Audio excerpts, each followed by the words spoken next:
Queen Jane in labour, full 9 days or more, till the women grew so tired they could no longer bear.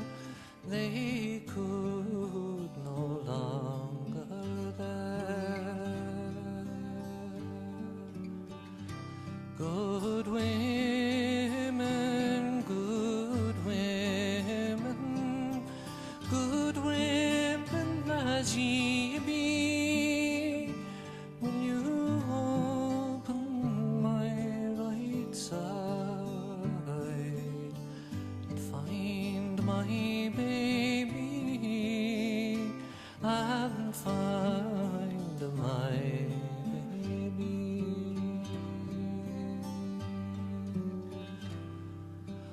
Oh no, cried the women, that's a thing that never can be. We will send for King Henry and hear what he may say, and hear what he may say. King Henry was sent for, King Henry did come, saying, what do ail you, my lady? Your eyes, they look so dim, your eyes, they look so dim. King Henry, King Henry, will you do one thing for me? That's to open my right side and find my baby, and find my baby.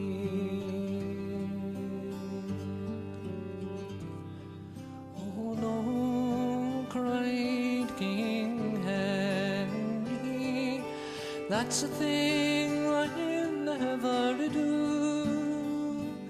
If I lose the flower of England, I shall lose the branch too. I shall lose the branch too.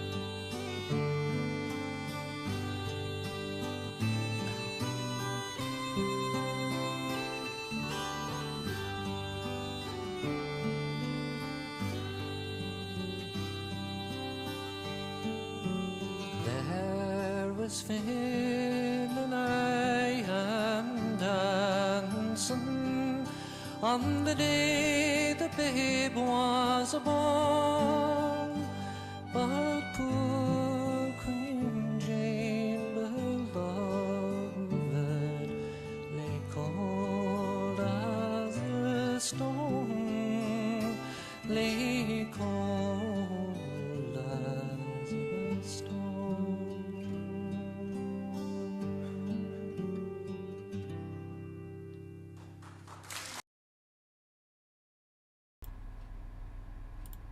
Hello, my friends. Currently getting an error message from YouTube, so hopefully it's hopefully the stream fixes itself here in a second.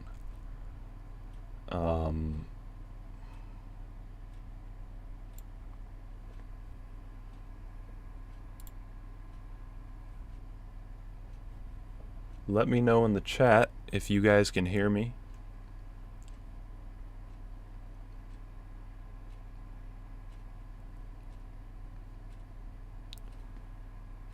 Just want to get some confirmation before I keep going here, because I'm getting Gavin Baker says stream seems good. Okay, good. Let me fix my... There we go. So today I'm going to be talking about the royal family and what's going on in Britain right now. There's been a lot of controversy, at least in the Twitter space that I follow along with. There's, half of the people on one side saying good riddance to the Queen, not looking forward to King Charles, that they are a part of the globalist agenda, that they're accomplices to the globalist agenda, and that they've been bad for England overall. And the other side has the opinion that the monarchs, the royal family, and especially the king or queen, are symbols. They're symbolic for English power, and that they should be unconditionally supported. And I've even seen some people doing a lot of mental gymnastics to try to justify the actual substance of the political impact that they've had, or the lack of a political impact that they've had. And I want to address these issues. The first thing I want to do is kind of talk about, generally speaking, this idea of the royals being a symbol of English heritage, of English culture, kind of a grandfatherly or grandmotherly symbol for a lot of British people. So I want to talk about that, and then I want to talk about the public statements that members of the royal family have made, especially Queen Elizabeth and also the new King Charles. Public statements that they've made that, in my opinion, clearly show that they are not our friends. That people like us, nationalistic, proud white people who don't want to see the native ethnic stock of places like England replaced with non-whites, non-English people, we would not be received in a friendly way by these people.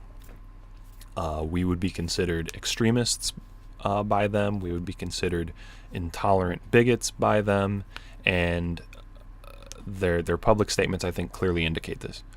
Then we're going to look at the connections that the royal family has to not just the royal family, but high-ranking members of the British government, the connections that they have to organizations like the World Economic Forum, and the steps that they've made to ensure that England is in lockstep with this overall globalist agenda. And then finally, and in my opinion the most interesting part, is the connections, the very old and intricate connections that the British family, the British royal family, has to elite Jewish banking families. And that history goes extremely far back. We could go back as far as William the Conqueror, if we have time. I'm probably not gonna live stream too long tonight. We could talk about Cromwell. We could talk about William the Conqueror. We could talk about more recent history, I think, is what we're really going to be focusing on. But and other interesting connections to sex trafficking, to pedophilia. All of the mainstays, apparently, the more you look into what the elites are doing around the world, what these creeps in high-ranking positions are doing, these are the mainstays of how these people behave. So the British royal family is no exception to that. So let me just check in with the chat, see how you guys are doing. People are saying they can hear me loud and clear. Lappy top testing, I could see ya.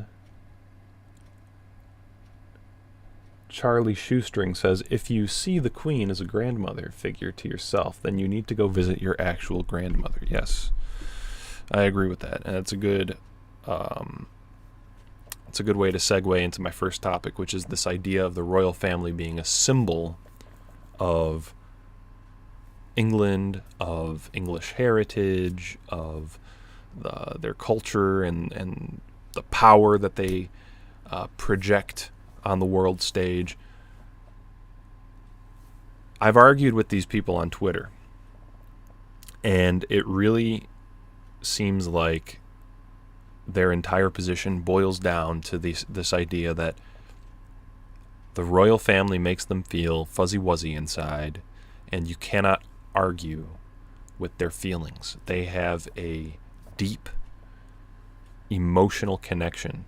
And I've joked that this deep emotional connection might have an origin in some kind of traumatic ancestral memory of when just mocking the monarch of England would earn you the charge of a treason, and the charge of treason would earn you some of the most extreme, savage, torturous punishments that a citizen of the old empire could have gotten.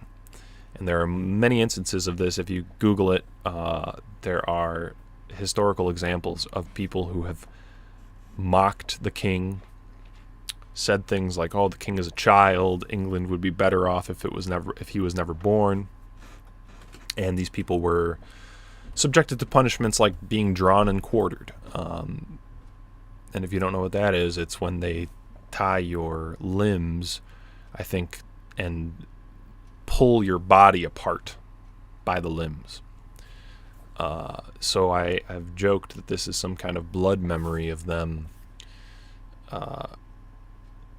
remembering that if anybody would mock or insult the God-appointed monarch of the nation, that they would get into very big trouble from that. And that I think that does leave sort of a epigenetic or some kind of race memory impression on a group of people.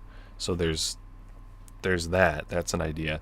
But really my biggest argument against these people is, if you want a monarch to be the symbol of your heritage, of your culture, of your nation, the people, the ethnic group that your nation is comprised of, and the values, the principles, the good things about your culture and your heritage, then you should hold those people to the highest possible standards. You don't accept them unconditionally. You accept them on the basis of them actually manifesting that heritage and those principles in reality. These people, Queen Elizabeth is not a symbol. She was a person. King Charles is not a symbol, he is a person.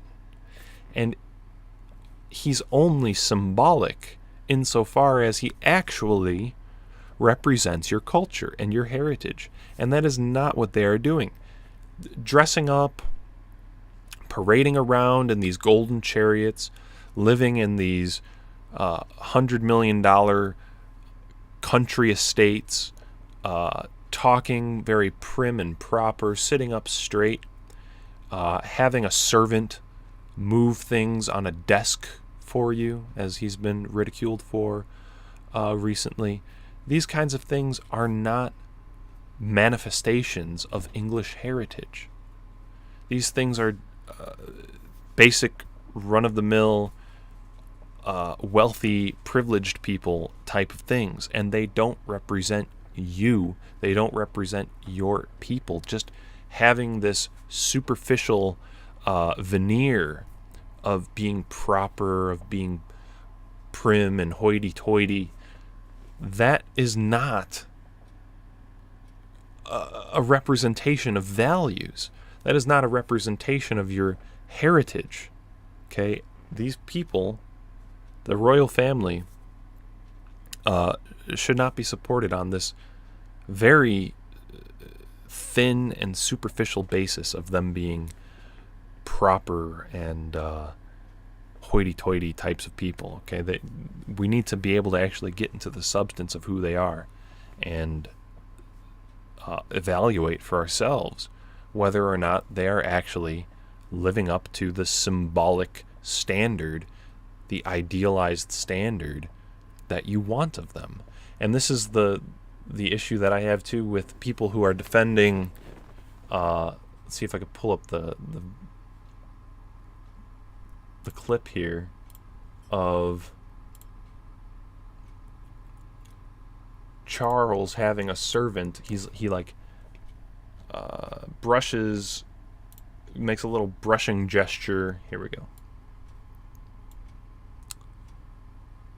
Make sure it's centered here. He makes this little brushing gesture, and he kind of makes like an almost feline hissing face in another one too. Here. No, that's not it. That's not it.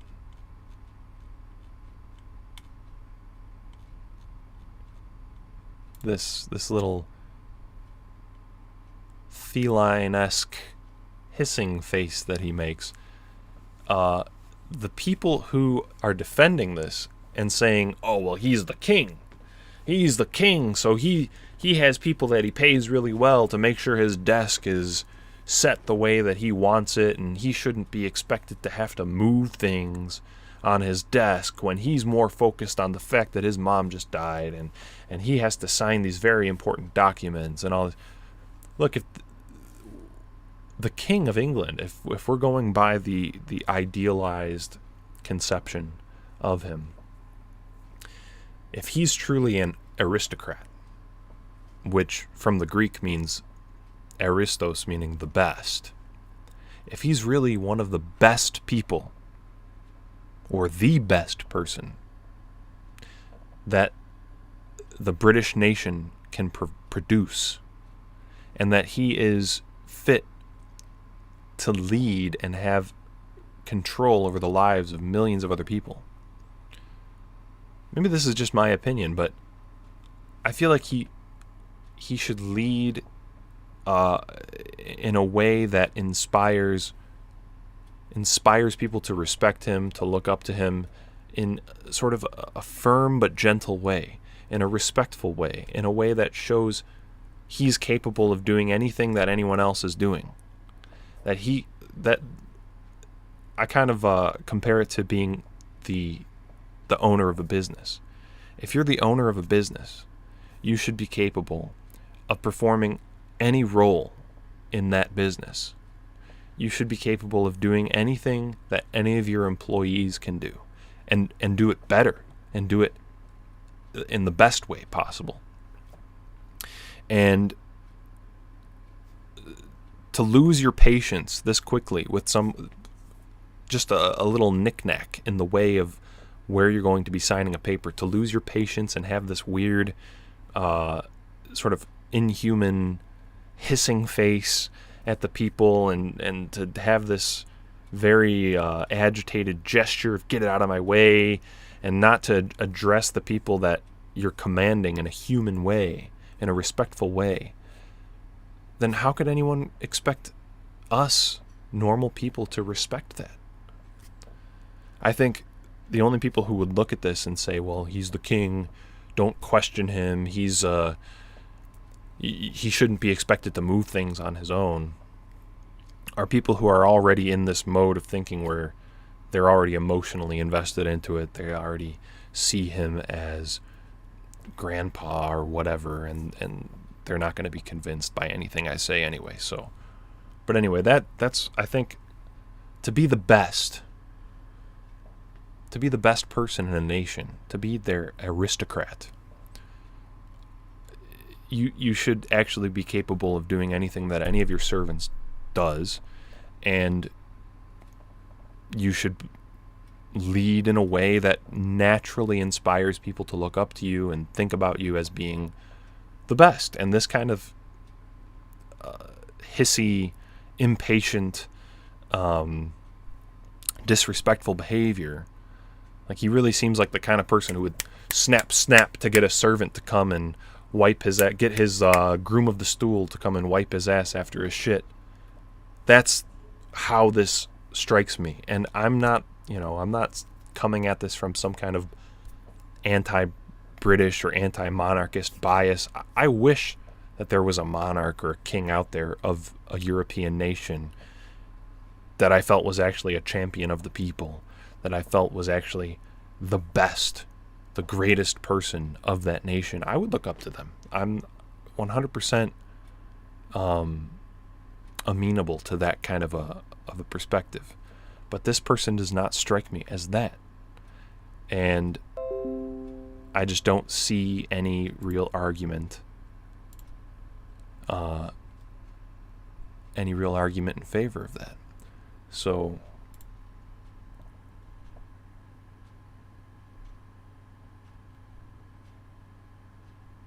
let's see what people are saying in the chat here. A. Moore says, kings used to lead armies in the battlefield. Yes. That's the kind of king that I would look up to, is a king that actually leads people by example, leads by example. They don't act like I wonder how soft this guy's hands are. He's got these pudgy sausage fingers. I wonder how soft his hands are. He's probably never exerted himself a single day in his life. And I know the monarchists out there, the royalists out there will say, well, the king shouldn't have to exert himself. But you know what? How good is a person who has never had to actually do anything for themselves, who only leads from behind? How good is a person that has been coddled and protected in this kind of unreal bubble their entire life?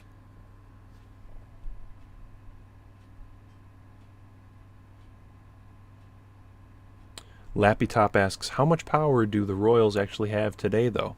That's a good question, and we can get to that. I could briefly talk about that, and we can get to it more later. But the royals do actually still have a good amount of power. They have the ability to dissolve parliament. They have the ability to declare war. They are technically the commander-in-chief of the armed forces.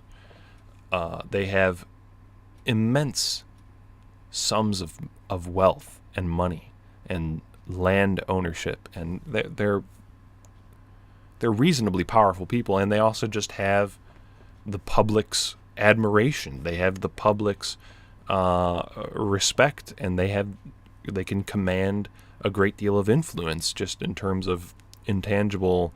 If they make a statement in favor of something or against something, that has a big impact on public opinion. So they do have both tangible political power and sort of an intangible cultural influence that they're not irrelevant. So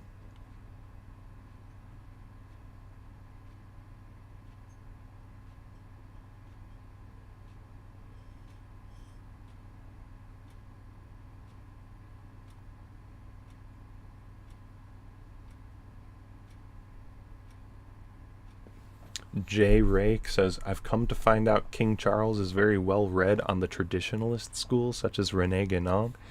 Thought that was interesting. Well, he's also well read on the policies and suggestions and agendas of things like the World Economic Forum, which we will come to see in just a moment. And he's also apparently well read on the values and agenda of the Black Lives Matter movement as an official representative of the royal family came out and said that not only Queen Elizabeth but also the entire royal family supports. So we can move on to that here in a second. Let's pull that up.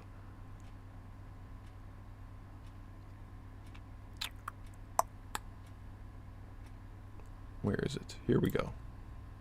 So, speaking of influence, speaking of how well read the royal family is, here's an old article from The Guardian. The Queen's impassioned plea for diverse Britain. So we all know the first image that I showed there at the beginning of this live stream with Queen Elizabeth's grimacing face talked about how when old Lizzie girl took power, she was reigning over a British, or an England, I should say, that was like 99% native ethnic English. When she died, that percentage had fallen pretty significantly. And here we can see some statistics here, some projections. Let me make sure that it's in the frame. Back in 2000, they were projecting that UK whites would be a minority by 2100. More recent estimates, projections, are saying more like 2051. So within our lifetimes, they project that the native population of England will be a minority by 2051. And this is all thanks to the policies that had been put in place during Lizzie's reign. And one argument, as I've said, I've seen from royalists, is to say, oh, well, she doesn't have much power.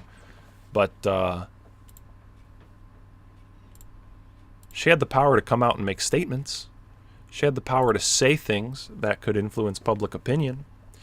And instead of, she didn't just stay silent on this issue. She actually came out multiple times in favor of this replacement migration agenda and diversity as a strength and multiculturalism as an essential English value. As we could see here, Queen's impassioned plea admits to the nation discrimination still exists. The Queen issued a dramatic appeal for religious and cultural tolerance yesterday, using her annual Christmas message to heap praise on the multicultural makeup of Britain and to warn of the threat posed by extremists. That's you. That's you. You are the extremist. You are the threat that Lizzie is warning about. Okay? These royals are not your friends. They are not defenders of the British people. Okay? The next one is here. ABC or NBC News. Queen and royal family support Black Lives Matter movement, says senior aide. Kenneth Olissa, the first black Lord Lieutenant of London, told Britain's Channel 4 that race had become a hot controversial topic among the royal family. The Queen rarely comments in public on political or cultural issues, but when she does, it's in favor of diversity and multiculturalism. I have the clip here. Do you think that the palace would support BLM, the principle? Well, the answer is easily yes. What more can we do, royal family, to bind society in this country to remove these barriers? But people that want to tear down... Okay. That's a pretty clear statement. And here, one last article to confirm this to you guys. The Queen plans diversity drive. Royals will boost existing programs as Harry and Meghan's accusations of racism are blamed for unproductive peace talks with William and Charles. The Queen will be appointing a diversity czar to modernize the monarchy. Palace will seek independent views to help improve approach to diversity. The move is part of a major drive encompassing Buckingham Palace, Clarence House, and Kensington Palace. A diversity czar to modernize the monarchy. And of course you have this. I mean, the fact that Harry would even marry this woman is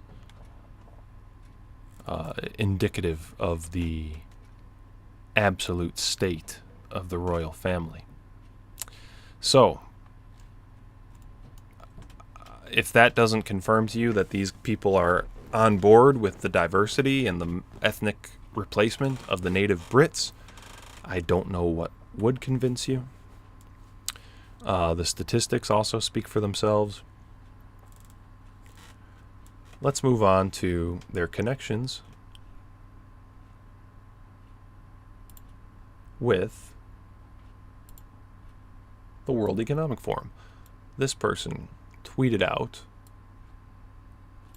the UK now has a World Economic Forum king, a World Economic Forum prime minister, a World Economic Forum government, World Economic Forum leader of opposition, opposition party, and media. And let's start with the king. Let's start with the king. Here,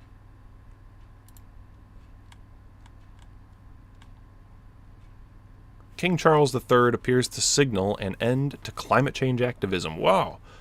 What could that mean? Well, it means that he is sort of not going to have time to do what he had been doing, which is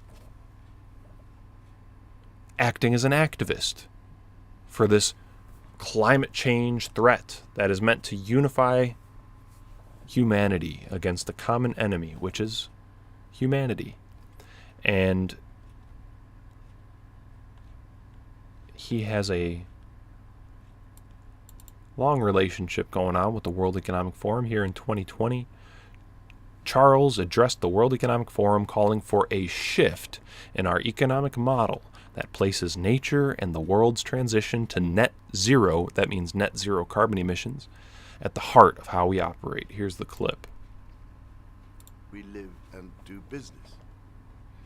Now, I've long believed that we need a shift in our economic model that places nature and the world's transition to net zero at the heart of how we operate, prioritizing the pursuit of sustainable, inclusive growth in the decades to come.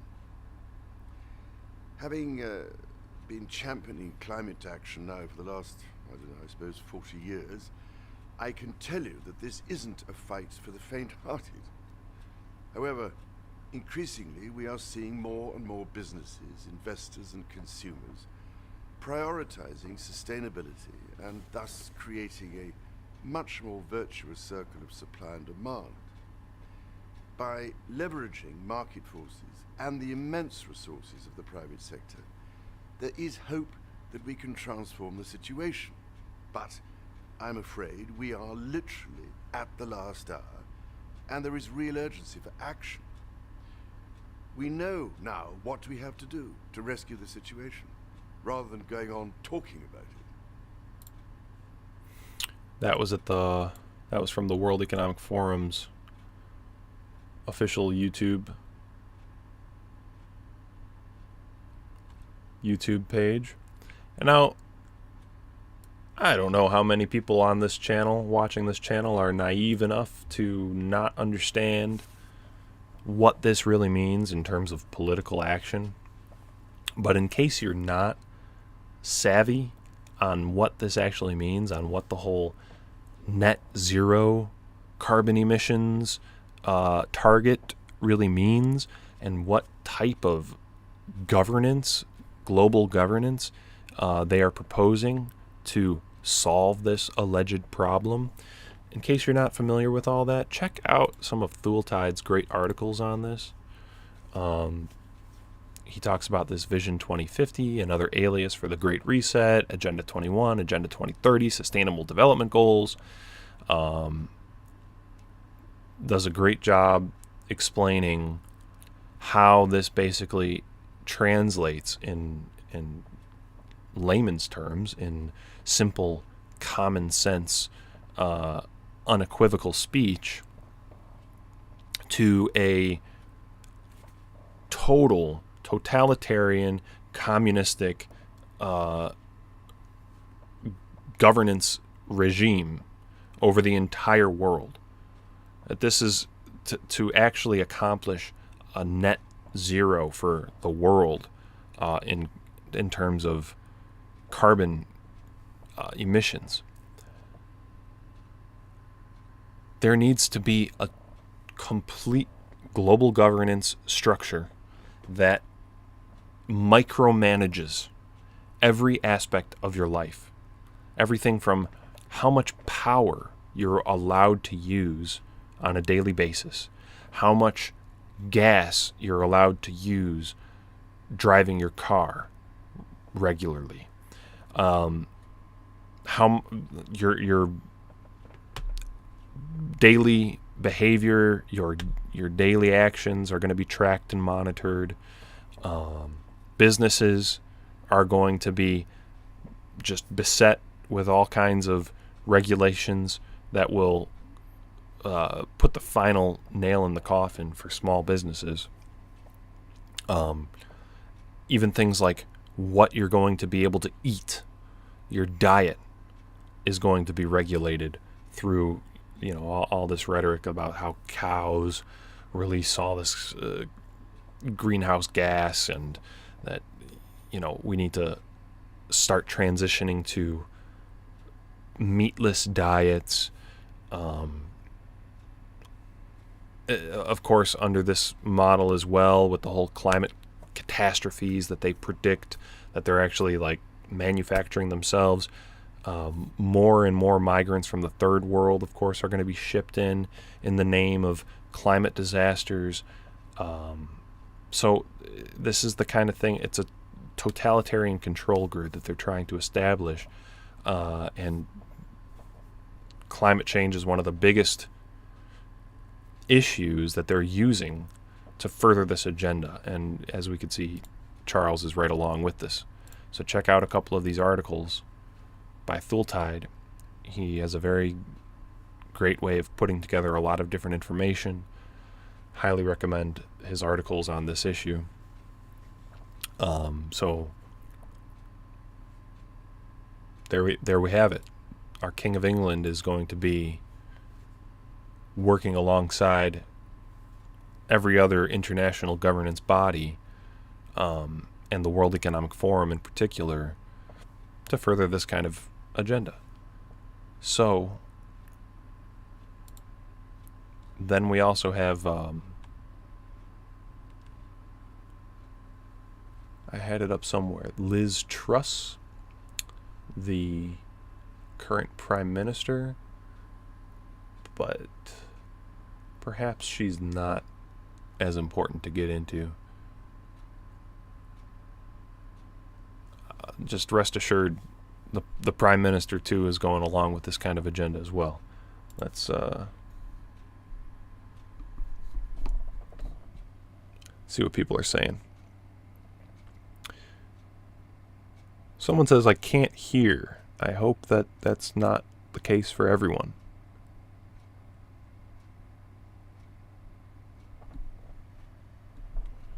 Didymus says to Lappytop, they're too critical to be held hostage. They're involved at the deepest level. Yeah. I don't think that they are, I don't think that they're being held hostage. And this next topic that I'll get into here, their connections with the you-know-who's, I think is going to be, or it should be confirmation that they're not being held hostage. They're in it as willing agents.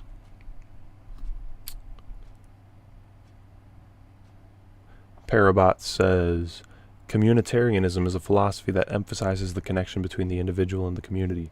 It's the new system of control.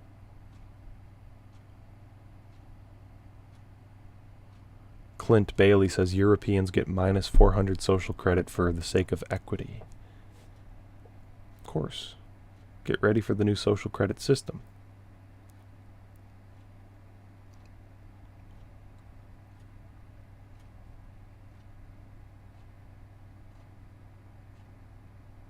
Warmaster says, any new documentary they make about climate change, they talk about the mass immigration north, like they're not planning that already. Exactly. Hugo Mello says, hey there, Germ, just got home from a hike. Sounds nice.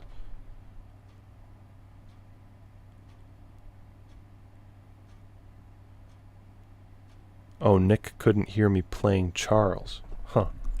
I hope everyone else could hear that clip.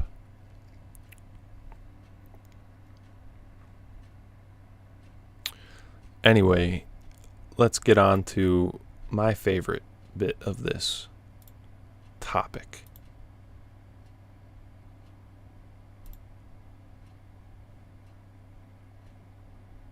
Let's start it with just a couple of innocuous photos here, okay? These are it's pure coincidence here, okay? These photos mean nothing. And if you think that they mean anything, you're just a conspiracy theorist. This is Queen Elizabeth shaking hands with Robert Maxwell, a known Rothschild agent. And there's Ghislaine Maxwell, the accomplice and partner of Jeffrey Epstein, the infamous sex trafficking duo / blackmail collecting duo that has been involved with all kinds of different elites around the world. It's just a coincidence. They probably didn't really have any connections, did they? Well, here's another picture. That's pure coincidence, I'm sure. Let me pull it up here.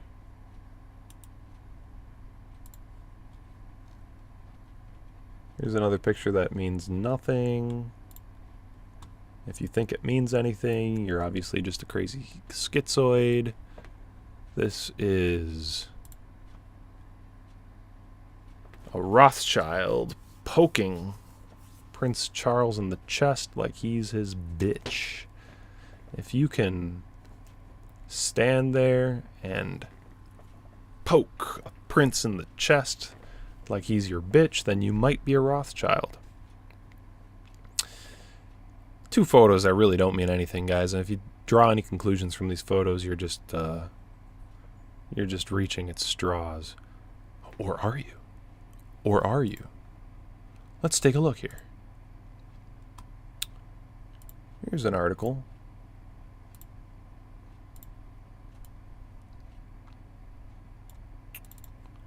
from the Jewish Chronicle. Royal links go back to Natty Rothschild. Look at that face.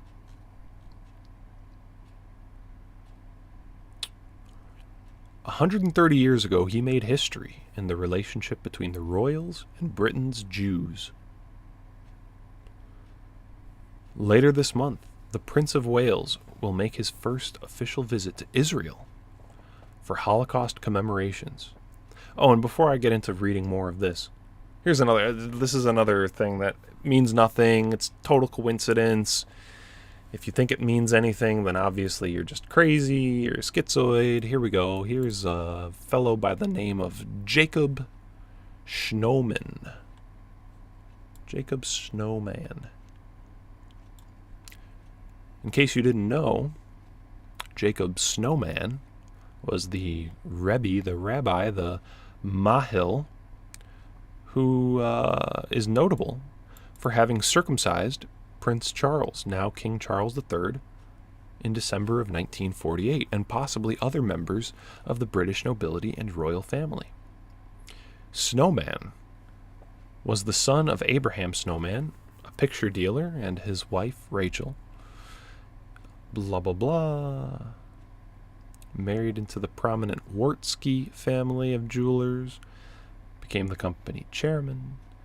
Wartsky has also enjoyed generations of royal patronage, supplying the Welsh gold wedding bands for Charles and the former Camilla Parker Bowles, as well as the bands worn by William and former Kate Middleton.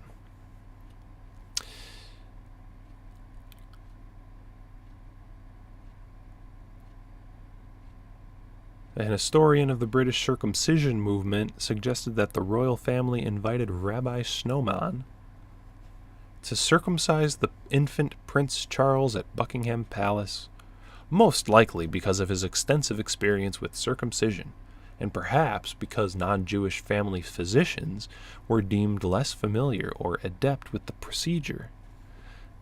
Now, this is what these historians suggest, that they have a rabbi come and circumcise their kid because they're more experienced with circumcision. I don't know if you've ever seen a rabbi actually circumcise a child, but it's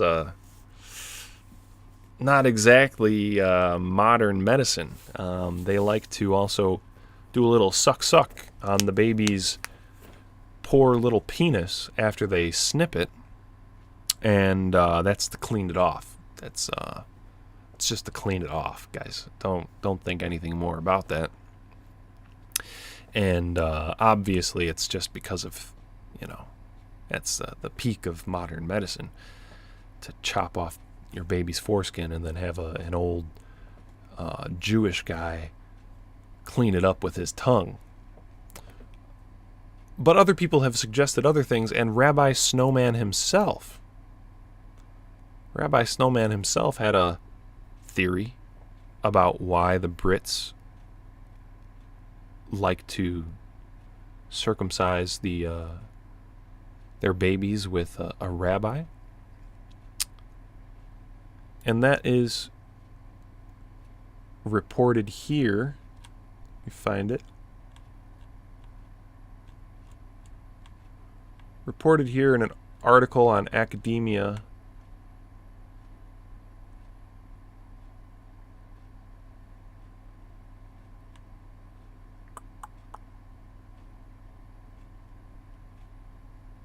Sorry, I'm trying to find it. I thought I had it, but I didn't.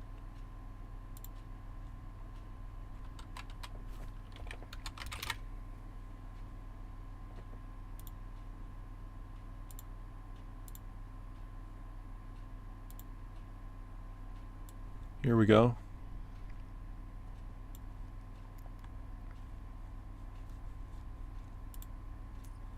According to this article in Academia, the story was retold in countless media feed. Oh, here we go. Queen Victoria believed that the British royal family, and thus herself, to be descended from King David, and accordingly circumcised all her male children, beginning with Albert Edward. The story is retold in countless media features, websites, and blogs at the time of Prince George's birth, and can also be found in several academic publications, such as Shalom Goldman's God's Sacred Tongue. Wonder what that's referring to. Which states, quote, as late as the mid-19th century, influential British aristocrats adopted a British Israelite ideology, though this group later discredited itself with its reactionary politics and thinly veiled anti-Semitism. Certain of its ideas still persist in the upper reaches of British society. Some insist on a biological connection between English royalty and the ancient Davidic kingship. Queen Victoria seems to have subscribed to this Davidic theory and had her male children circumcised by a Jewish ritual circumciser, a mohel. Both Edward VII, the Duke of Windsor, and Charles, the current Prince of Wales, were circumcised by a well-known London physician and mohel, Dr. Jacob Snowman. And it turns out, if you read more into this article, that it was Snowman himself who believed this. It says, when asked about his own source, Schoen, another person who published this narrative, was very forthcoming. I got the info regarding Queen Victoria indirectly from Dr. Jacob Snowman, the London physician and mohel who, as you noted, performed Prince Charles's circumcision. I didn't get the information directly from Snowman, who was already dead, when I found out about his royal role. Rather, I found out about it from Dr. Morris Siffman, who was also a London physician and mohel. In 1996, Dr. Siffman wrote to me to say that he had read some of my work and asked if I had suggestions as to how to deal with the active anti-circumcision group, which included some secular Jews. that was harassing him and getting a good deal of media attention in England. As you may be aware, the British medical establishment has long been an outspoken critic, or has long been outspoken against circumcision.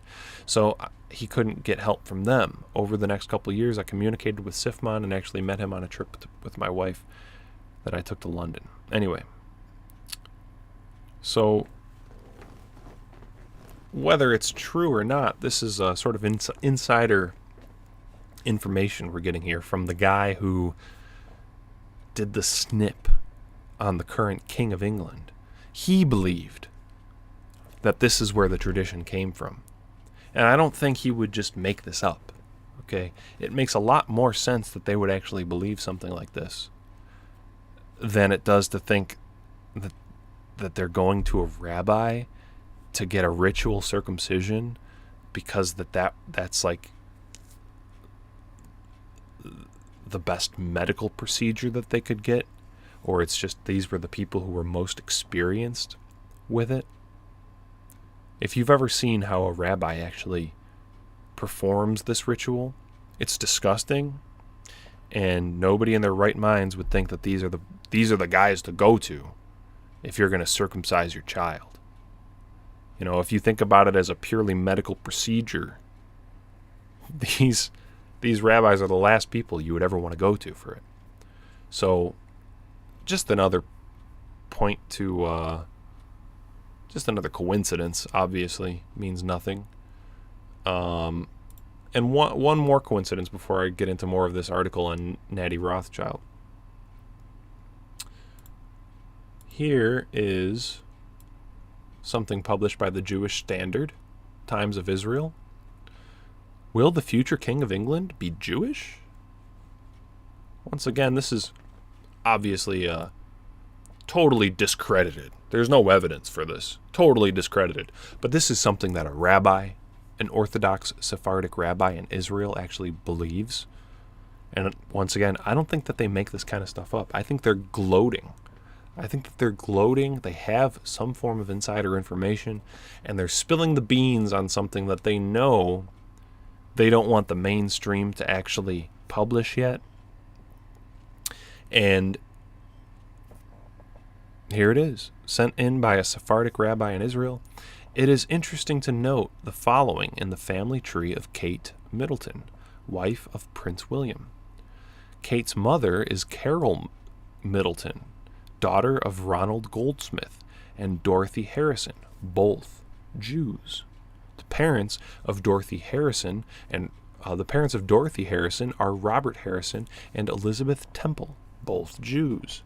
The latter a descendant of the Myers family, traditional English Jews in the 19th century. The bottom line, Princess Kate Middleton is a Jew on her maternal side, and as a consequence, the future King of England will be a Jew according to Jewish law and tradition. Once again, means nothing, okay? So, just forget I said anything about it. Now, here's some historically admitted facts. Let me just take a look at the live chat before I keep going. I have so many windows open here now.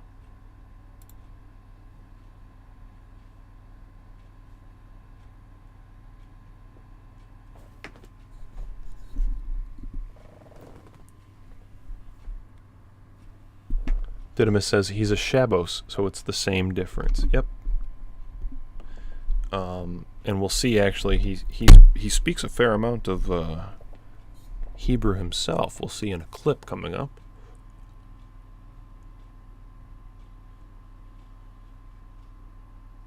I'll just continue on. Here.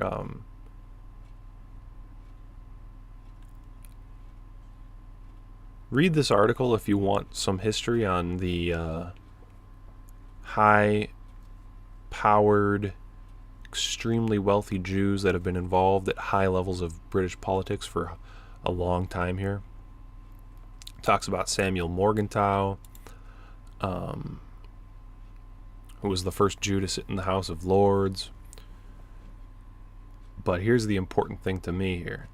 Prince of Wales, later King Edward VII, enjoyed a close friendship with Natty. It's Nathaniel.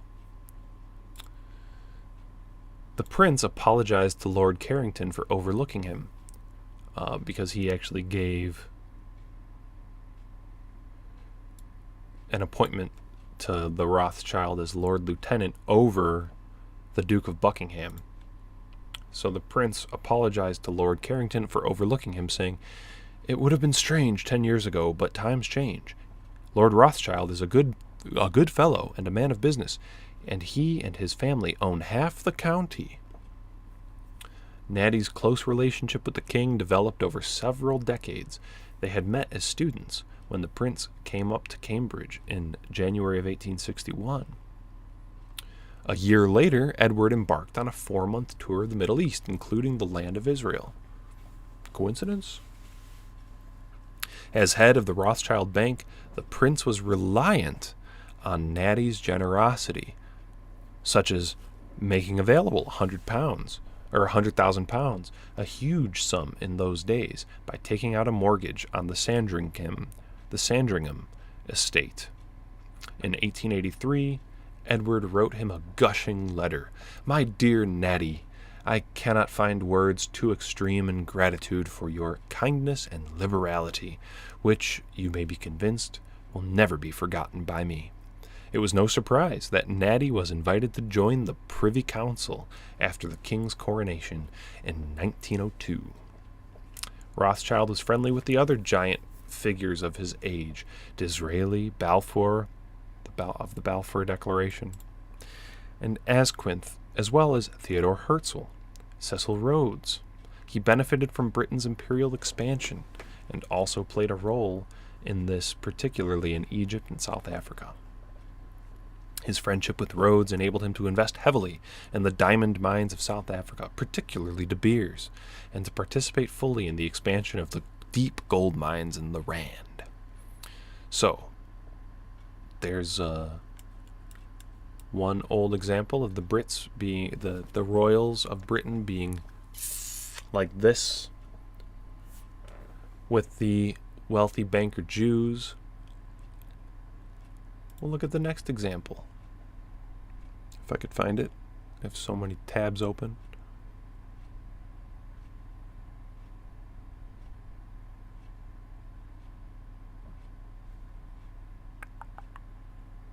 Here we go. Here we go.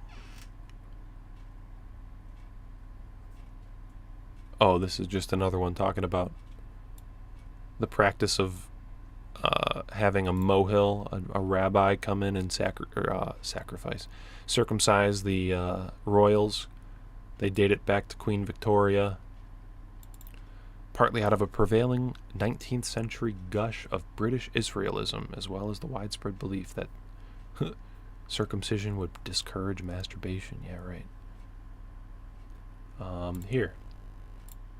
So if you look up in the mainstream, anything about the Rothschild family owning the Bank of England or having, immense power over British politics, every mainstream fact-checking source that you can find will obviously deny it. They'll deny it. They'll say this is a conspiracy theory. It's anti-Semitism. But then you find interesting facts that are admitted by the mainstream.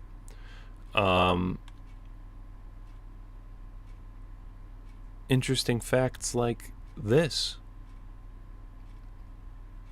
It says here, during the early part of the 19th century, the Rothschild London Bank took a leading part in managing and financing the subsidies that the British government transferred to its allies during the Napoleonic Wars.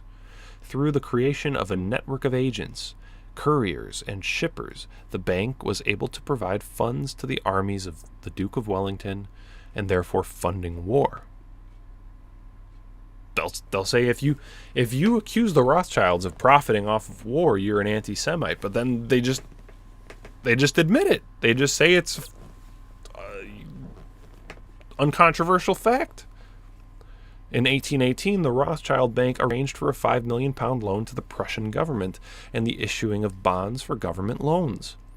The providing of other innovative and complex financing for government projects formed a mainstay of the bank's business for the better part of the century. They were the financiers of European governments.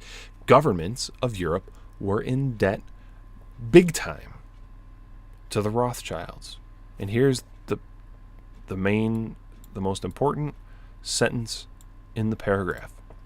Rothschilds and Sons' financial strength in the City of London became such that by 1825 to 26, the bank was able to supply enough coin to the Bank of England to enable it to avert a liquidity crisis. That basically means they bailed out the Bank of England. The Rothschild bailed out the banks. And what does that mean?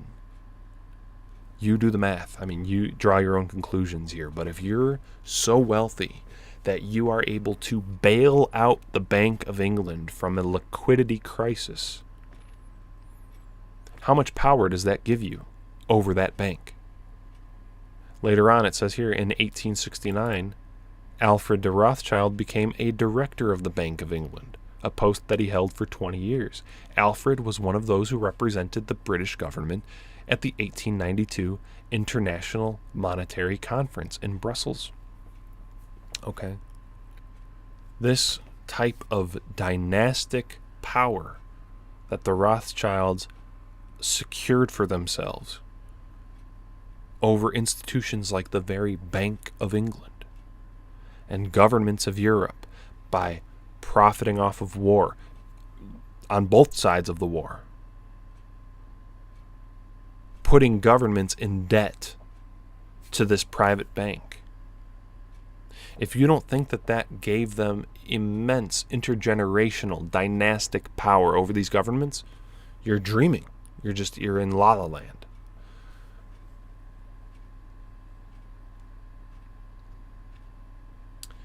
So,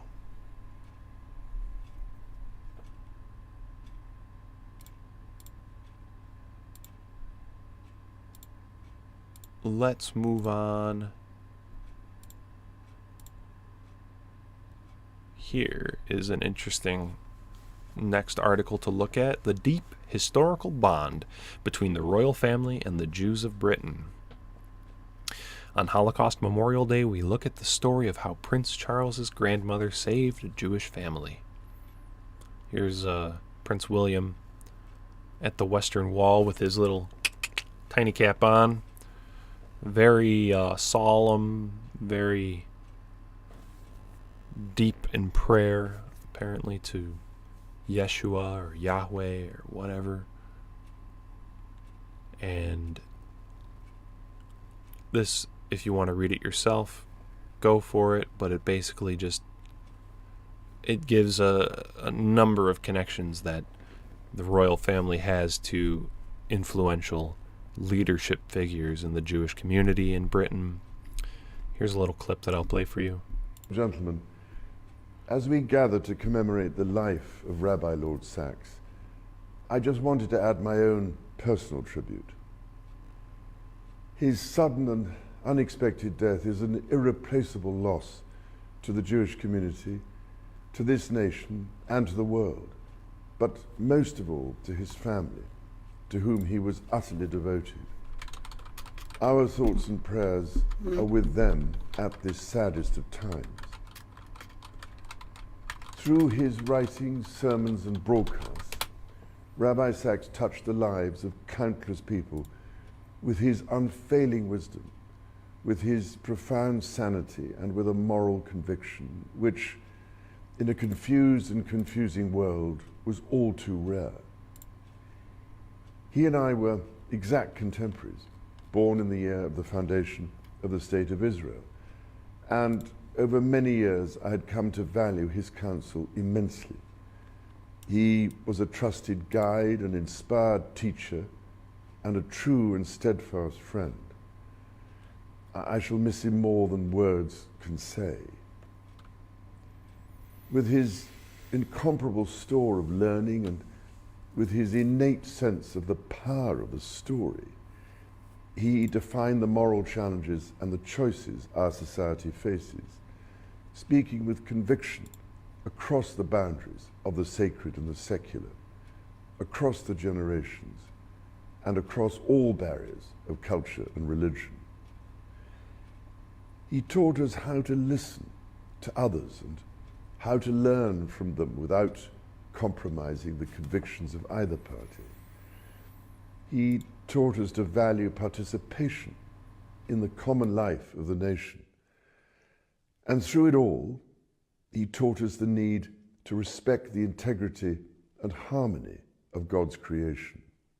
In 2013, at the event to mark Rabbi Sachs' retirement as chief rabbi after 22 distinguished years, I said, deliberately misquoting Isaiah, that he was a light unto this nation, and said I hoped he would keep that light burning for many years to come.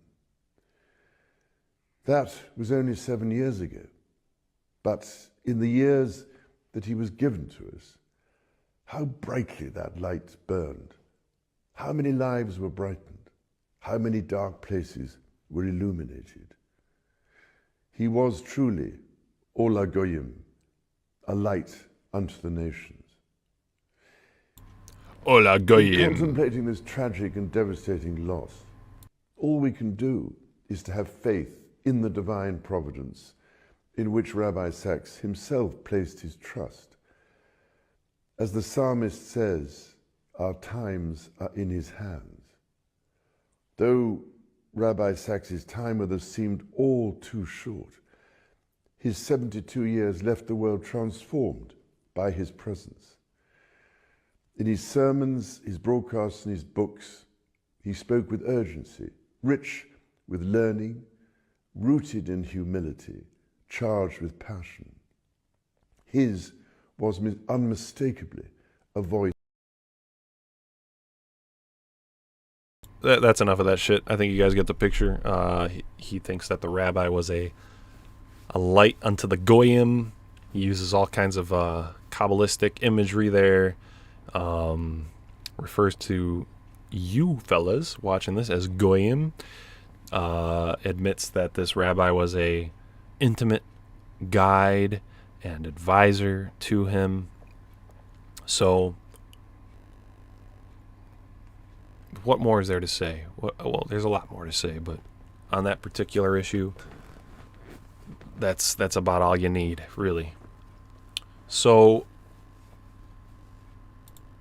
what else can we talk about? We could talk about some of these more salacious facts, such as Prince Charles being also, speaking of advisors, speaking of great guides and advisors that Prince Charles has chosen over the years, let's look at the fact that he was real close with the pedo Jimmy Savile, who, by the way, Jimmy Savile was known. It was an open secret going back to the 70s that this guy was a creep, that this guy was a pedophile extraordinaire, and it was covered up. The BBC helped to cover this up. You don't think that someone like Charles knew about that? If you really believe that Charles would have had no idea about Savile's proclivities, then I've got a bridge to sell you. Okay, you're about as naive can get if you believe that. So we've got Charles connected with Jimmy Savile. We've got Prince Andrew connected with Ghislaine Maxwell, who I showed you earlier, that picture of Queen Elizabeth shaking the hands of Maxwell's father. And they're all tied with Mossad and Israeli intelligence, by the way. So really nice connections that the royal family has. Here we also have more. Here's an article from Newsweek. Prince Andrew to Prince Charles, royal family's most ill-advised friendships.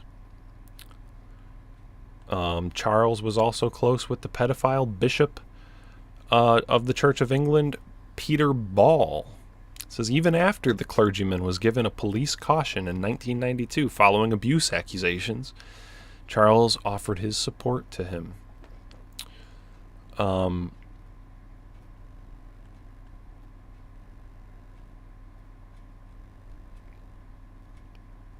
Prince Andrew, like I already mentioned, was close with Ghislaine and Jeffrey Epstein. So this is a real top-notch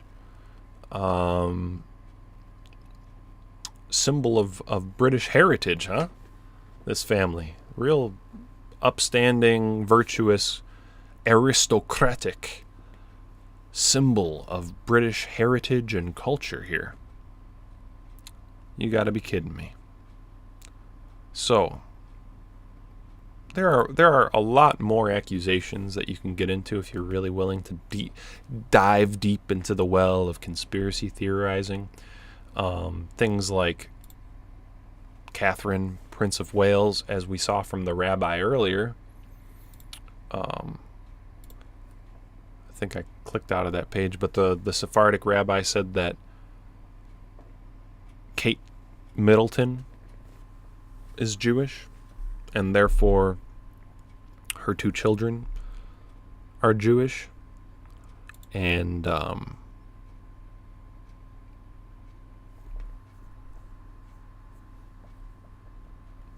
she was originally a goldsmith.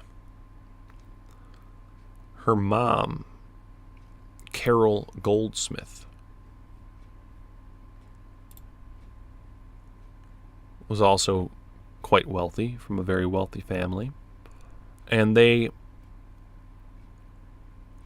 deny that she's Jewish. But I don't think it would be much of a stretch to speculate that she's a part of the old Goldschmidt family. The Goldschmidts changed their name to Goldsmith upon moving to England.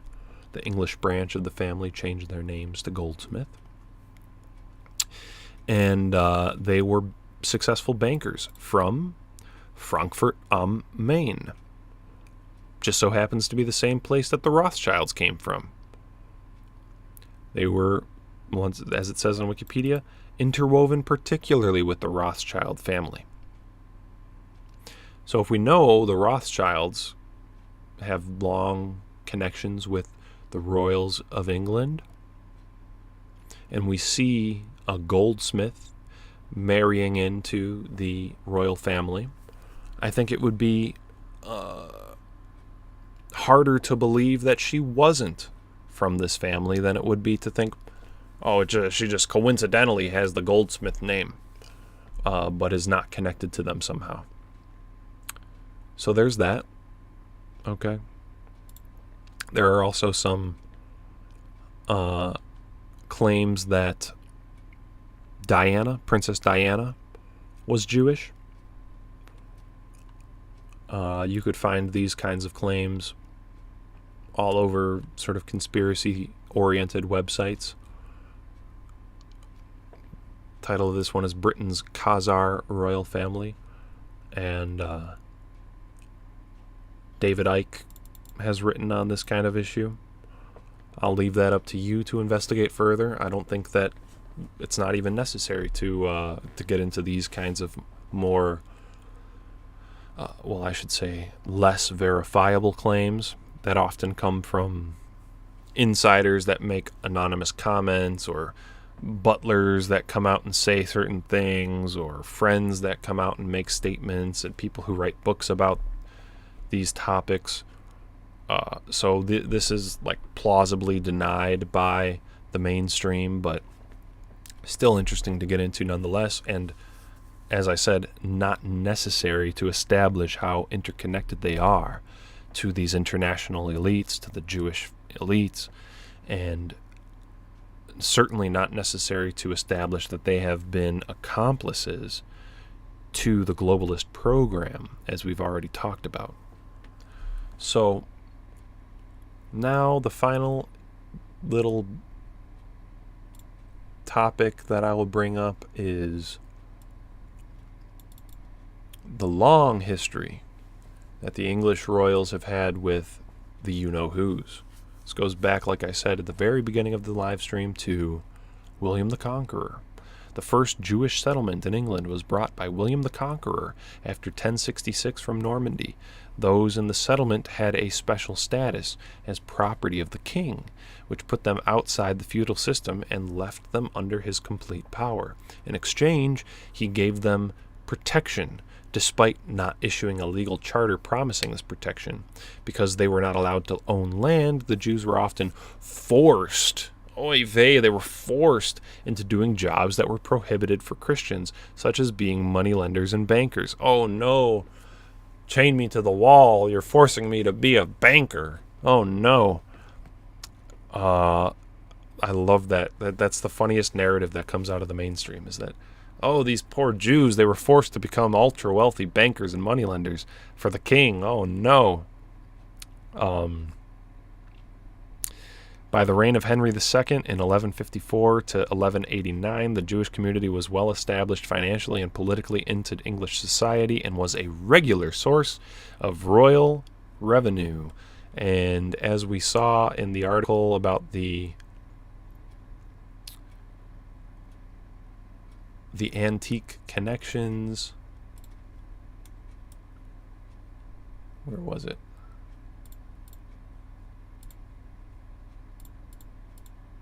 Did I click out of it?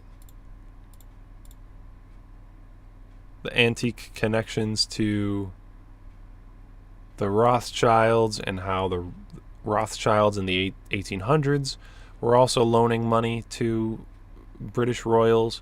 I mean, this pattern recurs over and over and over again. And, you know, people will say, they'll say things like, oh, but they were kicked out, they were subject to being expelled. At times, that's true, they were expelled. The average Jews were expelled. I think that the elite Jews always kind of stuck around and hid themselves, became cryptos. But in the end, regardless of the fact that they were kicked out temporarily, they came back, and all of their liberties and privileges were reconfirmed by later kings. And as we could see in the modern day, in the last 100, 150, 200 years, they've obviously regained this position of prominence in connection with the royal family of England. Cromwell is another example of this. It says here,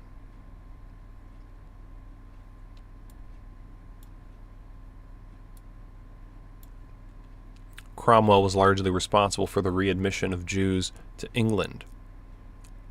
His views were based largely upon the Old Testament, the Torah, and his tolerant nature predisposed him to regard the Jews with favor. He was also quick to realize the material advantages of readmitting them. It was to Cromwell that Manasseh ben Israel presented his humble addresses, petitions concerning the return of Jews to England, and he was responsible for convening the Whitehall Conference in December of 1655, when it became apparent that readmission would only be recommended under the most unfavorable conditions.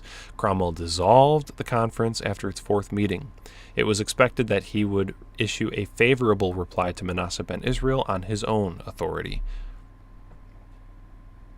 So,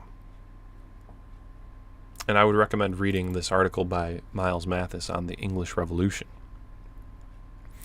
where he shows that Cromwell himself was probably a crypto, and that a lot of the people involved at high positions of power, even back then, were potential cryptos, if not connected with cryptos or open you-know-whos. So, highly recommend this article by Miles Mathis. Anyway, that's all I had lined up for you fellas. We could go back. One of the original questions was on the actual power that the royals have, and I discussed that a bit. But if you look up the royal prerogative in the United Kingdom here, this Wikipedia article talks about their powers that remain in place. They're still immensely powerful. Let me check the chat here.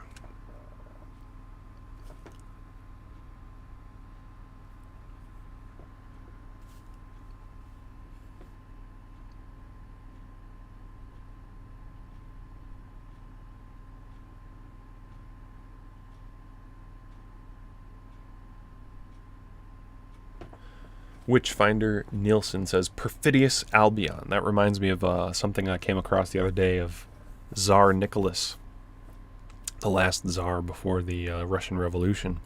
Apparently, according to this random image that I saw on Twitter, I haven't gotten around to verifying it, but apparently Tsar Nicholas simply referred to the English as Jews. He saw them as being ruled by Jews themselves. So,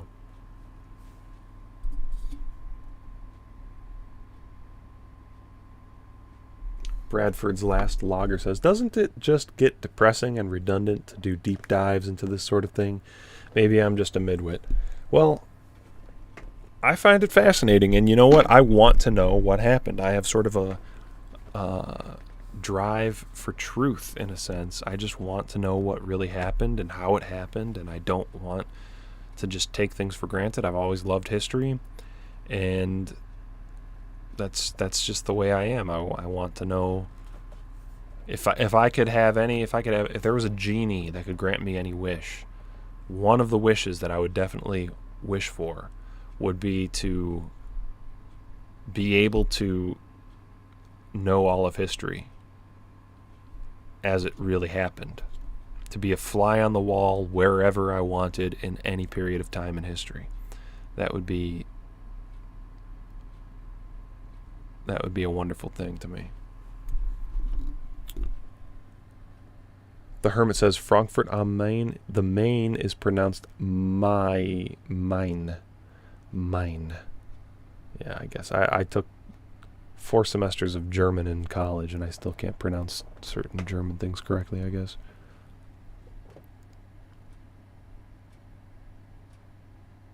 Clint Bailey says, deep dive is necessary to dispel pro-monarchy people on the DR. Yeah, I hope that some of them will see this and actually take the time to listen. But the thing is, like I said at the beginning, a lot of these people have these emotional connections. It's an emotional thing for them, and they only see the royal family as a symbol. But, like I've argued, if they're going to be a symbol, the people, the real substance behind that symbol has to actually correspond with what you think the symbol means. And if these people are wearing the cloaks and the clothing of your heritage, you should hold them to the highest possible standard. You can't turn a blind eye and say, oh, well, they're just a symbol. If you want the symbol to mean anything, then the people who are representing it should be good people. They should actually represent it, and not just be these wolves in sheep's clothing. Like, you should be twice as mad at them as I am, because I'm not connected. I don't really have a emotional connection to the symbol of the monarchy. If you do, if you have this personal connection to this symbol of the monarchy, you should be 7 times, 20 times as mad as I am that they are besmirching it, that they are dragging it through the mud.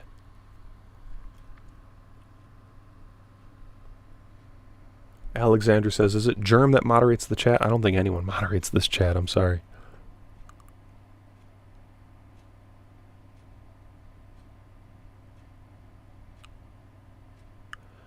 J. Ray says, Dr. Andrew Joyce speculated it's still technically illegal for them to be in Britain, even to this day, and that there's been no rescinding of the abolishment. Yeah, well,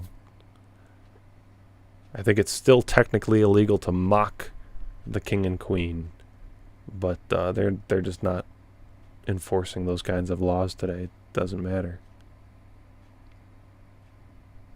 Sadfly asks, where would you go as a fly first if that wish came true? That's a good question. That's a good question. If there was like a control F, if I could control F and look for like a certain term in the database of historical events, I would control F meetings of the elders of Zion or something like that to see if that event actually took place. I would also, forgetting about the conspiracy stuff and thinking about just great events in the history of the world, I'd love to go back to like the Trojan War, see how that actually looked.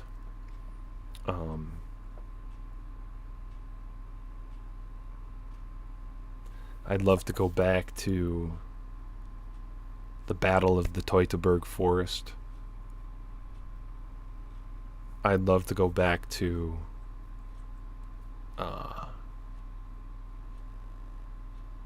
the voyages that the Vikings took to the New World.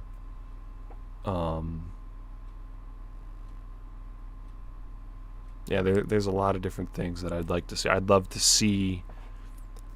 love to go back and see what the kingdoms actually looked like of like the Tokharians, the whites that lived in Central Asia, the white European people that lived in Central Asia, the Scythians, how they actually looked and how they lived.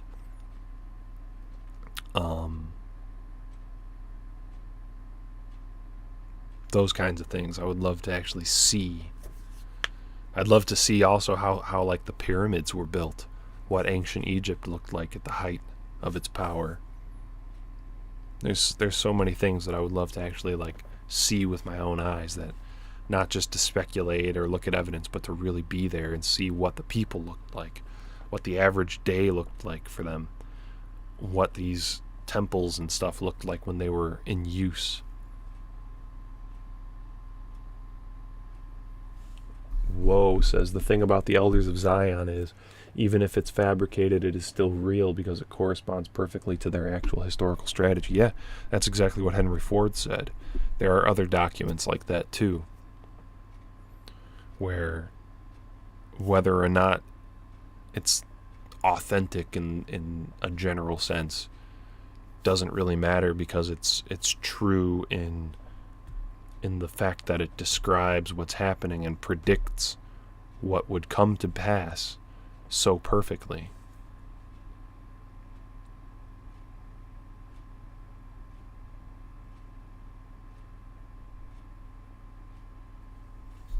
Witchfinder says he might be surprised at how hard life was back then. Believe me, I wouldn't be surprised.